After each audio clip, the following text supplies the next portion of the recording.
Bienvenue et merci d'être avec nous pour ce nouveau numéro de Reporter, le magazine de grands reportages de la rédaction de France 24. Direction Manaus, au Brésil. La plus grande ville d'Amazonie est aujourd'hui le théâtre d'affrontements meurtriers entre gangs pour le contrôle du trafic de drogue. De par sa position géographique, proche de la Colombie, la ville est devenue une plaque tournante des stupéfiants. La police brésilienne y mène des opérations coup de poing pour tenter d'endiguer l'expansion du trafic, mais les gangs sont particulièrement dangereux. C'est un reportage exclusif de Nicolas Rançon, correspondant de France 24 au Brésil. Nouvelle nuit d'assassinat à Manaus. Guilherme Batista avait 18 ans.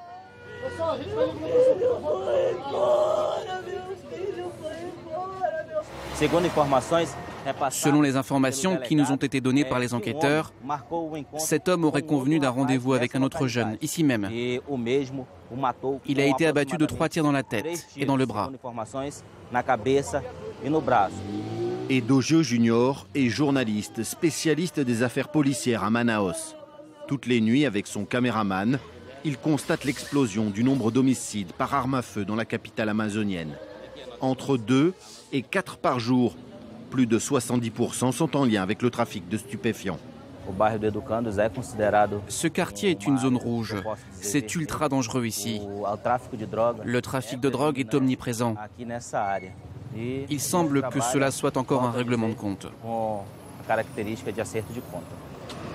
Autrefois tranquille et considéré comme le Paris des tropiques, Manaus est aujourd'hui en proie à une guerre des gangs d'une violence inouïe, notamment depuis la rupture du pacte entre les deux principales factions du Brésil. D'un côté, le Commando Vermelho, le CV, c'est le commando rouge, fondé et extrêmement fort à Rio de Janeiro. L'un de ses alliés, le FDN, la famille du Nord, contrôle la vente de drogue dans près de 80% des quartiers de Manaus. De l'autre côté, le PCC, originaire de Sao Paulo. Le premier gang de la capitale souhaite développer sa présence en Amazonie pour se fournir directement auprès des cartels colombiens et péruviens. Cette dispute pour le contrôle du commerce de drogue est à l'origine de près de 400 homicides depuis le début de l'année à Manaus. 400 morts, dont 64 en un seul jour. Le 1er janvier dernier, à l'intérieur de la plus grande prison de Manaus, des membres du FDN parviennent à sortir de leurs cellules. Ils s'en prennent aux soldats du PCC et se filment avec leur téléphone portable. Les scènes de cette mutinerie sont insoutenables. Les corps ont été amputés. Au milieu de la cour, ils décapitent leurs adversaires. C'est l'un des pires massacres de l'histoire du Brésil.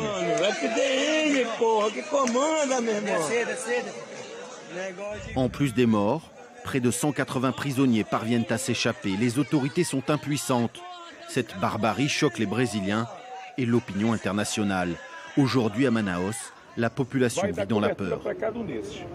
Voici notre dispositif pour ce soir. Pour reprendre la situation en main, ce soir, le colonel Walter Cruz veut frapper un grand coup. 600 policiers sont déployés, en plus des effectifs habituels. Cette opération a été baptisée Opération Aigle. On va saturer la ville. Il y aura des policiers en uniforme partout, notamment dans la zone nord, où le nombre de crimes est très important. Nous irons là où il y a beaucoup d'homicides. Vous savez, le crime s'adapte très vite et dépend de nombreux facteurs. C'est vrai que l'évasion de prisonniers complique la tâche. C'est pour cela que nous sommes tous ici. Nous embarquons avec le COI, la troupe d'élite de Manaus, l'équivalent du raid français. Tout juste sortis de la caserne, 2 jeunes à moto refusent d'obtempérer. Laisse ça! Traquer les fugitifs n'est pas la mission principale de ces unités spécialisées. Mais depuis la rébellion, toutes les forces de l'ordre sont sur le pont. La fouille est minutieuse, les identités sont vérifiées, les tatouages examinés. Tu n'as que celui-là? Non, j'en ai un autre ici. Initiales du gang, symbole, les indices sont parfois sur la peau. Ces 2 jeunes ne sont pas recherchés, mais ils repartiront avec un sérieux rappel à l'ordre. Quand tu entends la sirène et qu'on te demande de t'arrêter, tu t'arrêtes. Sinon, tu vas mourir pour rien. Notamment quand tu vois notre voiture noire. Sinon, tu vas finir dans un cercueil. Tu piges ? Oui, monsieur. Il y a encore plus de 100 fugitifs. Donc, avec l'équipe, on en profite pour faire un état des lieux et pour recueillir le maximum d'informations. Les interventions s'enchaînent. Ces policiers de la force tactique viennent d'appeler l'unité spéciale en renfort. Rebecca, c'est João qui m'a balancé. Rebecca, c'est elle, ici en rouge. La dame qui est là, c'est ma mère. Je veux savoir comment elle va. C'est João, Rebecca. Allez-y, emmenez-moi tout de suite, maintenant que vous m'avez attrapé. Emmenez-moi tout de suite. Si cette dame est désespérée, c'est que les hommes du lieutenant Bentes ont découvert près de 10 kilos de drogue dans un logement dont elle avait les clés. Valeur de la marchandise, plus de 30 000 euros. Ça, c'est de la cocaïne. Là, il y a de la skunk, de l'oxy. Et là, il y a de la pâte base pour faire de la cocaïne. Au total, plus de 7000 doses. Le propriétaire de cette drogue s'appelle Mazinho. Mazinho est un des grands noms du FDN. Aujourd'hui en liberté après un passage en prison, il commande toujours le trafic dans tout le quartier. Ici, cela fonctionnait comme un dépôt. Et de toute évidence, cette dame n'agissait pas seule pour faire tout cela. Des personnes devaient travailler avec elle pour l'aider à emballer et à distribuer, car il y a vraiment beaucoup de sachets. Pour conditionner tout ça, ça doit prendre un temps fou. Et vous allez voir qu'au Brésil, les narcotrafiquants ont une logistique bien rodée. Il est 3 heures du matin, alors que les policiers saisissent la drogue. Une voiture surgit. Vous voyez, c'est comme ça 24 heures sur 24. On les prend en flagrant délit et l'avocat arrive immédiatement. L'avocat ? Oui, c'est toujours très rapide. Pour vendre toujours plus et accroître leur influence, les chefs de gang garantissent aux petites mains du trafic un soutien permanent. Bonsoir, excusez-moi, je suis journaliste français. Vous êtes l'avocate de la dame ? Oui, c'est bien moi, mais attendez une minute. Vous arrivez au milieu de la nuit, comme cela ? Comment ? Vraiment, vous arrivez au beau milieu de la nuit ? On peut arriver à n'importe quelle heure, mais excusez-moi une minute, je dois parler avec la babysitter qui est avec mon fils. Nous n'en saurons pas plus. Mais sa cliente a déjà été incarcérée en 2011 pour trafic de drogue. Si la récidive est avérée, elle encourt 15 ans de prison. Ce soir, pour le lieutenant Bentes, c'est une excellente prise, mais une goutte d'eau au regard des milliers de kilos disséminés dans la ville et qui transitent par la région. L'année dernière, 3 tonnes de cocaïne ont été saisies à Manaus. Nous voyons clairement que le trafic s'intensifie de manière très importante, notamment en raison de cette guerre entre les factions. Donc la lutte est difficile, mais elle n'est pas impossible. On se bat. Pour calmer cette guerre des gangs, les autorités veulent affaiblir ces groupes à la racine, à l'intérieur même des prisons. Mais la tâche est difficile, comme en témoignent ces images. Par un signe des mains, ces détenus arborent fièrement l'appartenance à leur gang du CV, le Commando Vermelho. Si nous sommes épiés grâce à des miroirs ou encore des CD, c'est que filmer dans les centres pénitentiaires brésiliens est extrêmement rare. Début janvier, 4 prisonniers du PCC ont été décapités ici. France 24 est le seul média rentré dans une prison depuis la tragédie. Car pour les autorités, intervenir en milieu carcéral est extrêmement sensible. C'est d'ici, derrière les barreaux, que les chefs de gang organisent la vente de drogue à l'extérieur et qu'ils ordonnent les assassinats. Alors, durant près de 8 heures, la prison est passée au peigne fin. En sous-vêtements, les 1300 détenus sont transférés dans la cour intérieure, le temps que les cellules soient inspectées. Pour des raisons de sécurité, nous serons maintenus à distance. Mais très vite, les premiers chariots arrivent. Des kilos et des kilos de matériel en tout genre sont découverts. Je note tout. Je sépare les stupéfiants, les téléphones portables. Oui, tu peux mettre ça là. Et ça vient de quelle cellule ? De la 7, à l'étage. Cordes, téléphones portables, mixeurs, Bidons de peinture, haut-parleurs, cuillères, armes blanches artisanales, les gardiens trouvent de tout. Certaines prises sont plus surprenantes encore, comme ce livre sur le crime organisé. Éléments pour la validation des preuves recueillies dans le cadre du combat contre les organisations criminelles. Alors ça, c'est génial. Depuis les incidents de janvier, ces fonctionnaires de l'administration pénitentiaire réalisent une dizaine de fouilles comme celle-là chaque mois. Ils étudient leur procès pour savoir comment ils peuvent être innocentés. Même moi qui ai une formation d'avocate, je suis surprise. Parfois, j'arrive à l'audience et ils en savent plus que moi.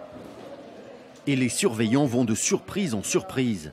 Ces prisonniers vêtus d'une veste jaune préparaient un tunnel avec des bêches improvisées. Ils espéraient s'échapper. Ils passeront les prochains jours à l'isolement. Au Brésil, la gestion de nombreux centres de détention est confiée à des sociétés privées. Et la corruption des surveillants est un fléau. Alors, qui dicte la loi? Les prisons sont-elles sûres? Nous sommes allés poser la question à Cleitman Coelho, le nouveau responsable du système carcéral de l'État d'Amazonas. Le crime organisé évolue en même temps que les mesures de sécurité que nous mettons en place. Je ne peux pas vous assurer qu'il n'y aura pas d'autres crises. Cela peut encore se produire.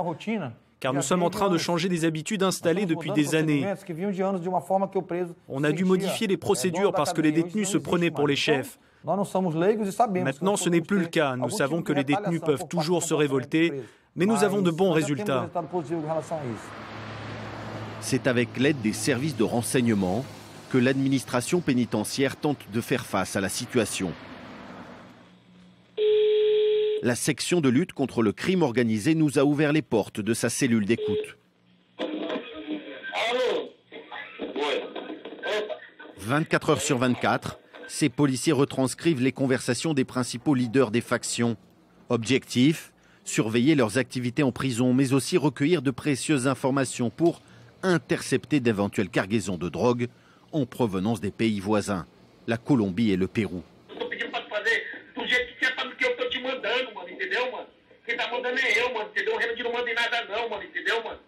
Ce qu'ils se disputent, ce sont les routes du trafic, ce qui fait circuler l'argent.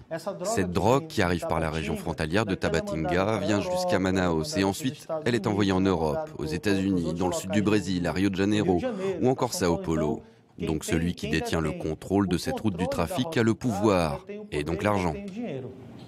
Selon ces experts, le contrôle de ce couloir de drogue au cœur de l'Amazonie représenterait un chiffre d'affaires de plus de 500 millions d'euros par an. De quoi provoquer de la part des trafiquants une course à l'armement pour protéger les marchandises. Depuis que le processus de paix avec les FARC est engagé en Colombie, nos sections d'opération ont déjà saisi des armes de gros calibre, généralement utilisées par cette guérilla. Il n'y a aucun doute, avec la fin des FARC, de nombreuses armes entrent sur notre territoire. Ce trafic d'armes permet d'assurer la sécurité des embarcations chargées de drogue. De nombreux paramilitaires, anciens FARC, qui ne sont plus engagés par la guérilla, sont maintenant engagés directement par les trafiquants pour assurer le transport de la drogue. Un fait nouveau que nous n'allons pas mettre longtemps à vérifier. Nous retrouvons Edogio Junior à l'Institut médico-légal de Manaus. Vous voyez arriver les corps des deux Colombiens qui ont tiré sur les agents de la police fédérale à Urucara, à 200 km de Manaus. Selon nos informations, la police fédérale réalisait un contrôle d'une embarcation et les deux criminels, les deux Colombiens, étaient armés. Et ils ont échangé des tirs nourris avec les policiers fédéraux. Les trafiquants étaient équipés de fusils d'assaut Galil de calibre 5,56, une arme très répandue chez les FARC. Dans l'embarcation, les policiers découvrent également 800 kilos de cocaïne. Une escalade de la violence inquiétante pour Edogio Junior. De plus en plus souvent, les policiers sont reçus par des tirs avec des armes de très gros calibre et même des armes de guerre. Donc ces derniers temps, de nombreux Colombiens sont arrivés morts ici à l'IML à cause de cette guerre pour le trafic de drogue que les autorités tentent de combattre.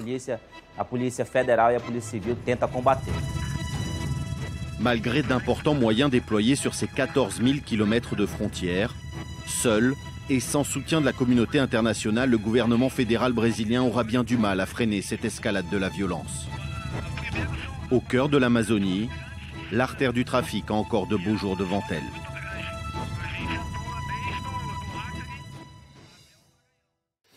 Voilà pour ce reportage signé Nicolas Rançon pour France 24. C'est la fin de cette émission. Merci de l'avoir suivi.